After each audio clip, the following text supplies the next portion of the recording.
Rick's List, CNN weekday afternoons, 3 Eastern. One of the pictures that she posted shows her sitting in front of 3 blindfolded Palestinians. One of them has his hands tied. Now look at that one, almost like she's blowing him a kiss. The guy probably didn't even know she's there because he's blindfolded. There's another one. Shows her smiling. Israeli media reports the pictures were labeled IDF, best time of my life. CNN doesn't show the faces of the prisoners, so we've blurred them out for you as best we can. We asked the Israeli military about the pictures. Here's what they have told us. This is shameful behavior by the soldier in light of the fact that she was discharged last week. All of the details have been turned over to the commander for further action. Aaron Cohen, the other guy was Eric. This is Aaron. He's a former IDF counter-terrorist commando, and he's author of the book that's called The Brotherhood of Warriors. There it is. This guy knows his stuff when it comes to the IDF, and he's here to join us now.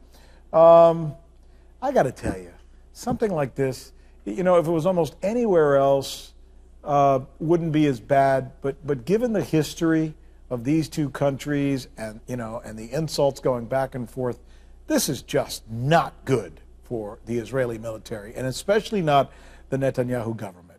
You say what?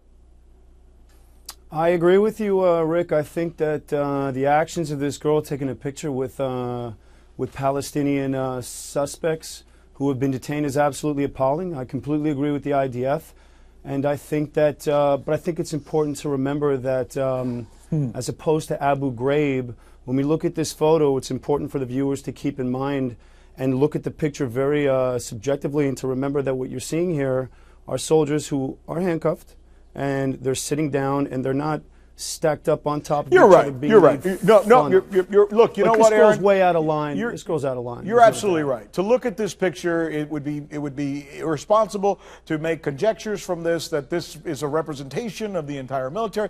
To look at this picture, for all we know, she snuck a camera in there and says, "Hold on, I'm going to run over there and stand in front of this guy, take my picture," and there may have been hardly anyone else involved. So this is not a huge controversy involving conspiracy and many other people, as far as we know right now. The problem is the perception.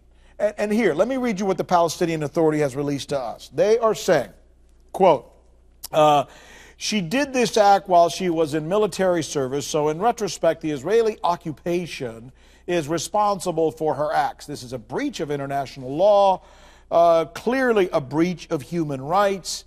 And that's the quote that we received from the Palestinian Authority after they looked at this picture. You know, the Israelis are going to get a lot of this. And my question to you is, how do you answer when the Palestinians say, this is just a microcosm of the way Israelis have treated Palestinians for years and years and years? You know the argument's coming. How do you defract that? Well, I don't deflect it. I would run right into it, and I would say to the Palestinian who made the comment, I would say, sir, you have to forgive me, but in every organization, there's an idiot, and this girl's an idiot. And that's the truth. You know, the IDF is no different than any police department or other government organization, or CNN for that matter. You're going to have people who do very stupid things. And in this case, you have a girl who was way out of line and decided to take a photo, you know, post a military operation.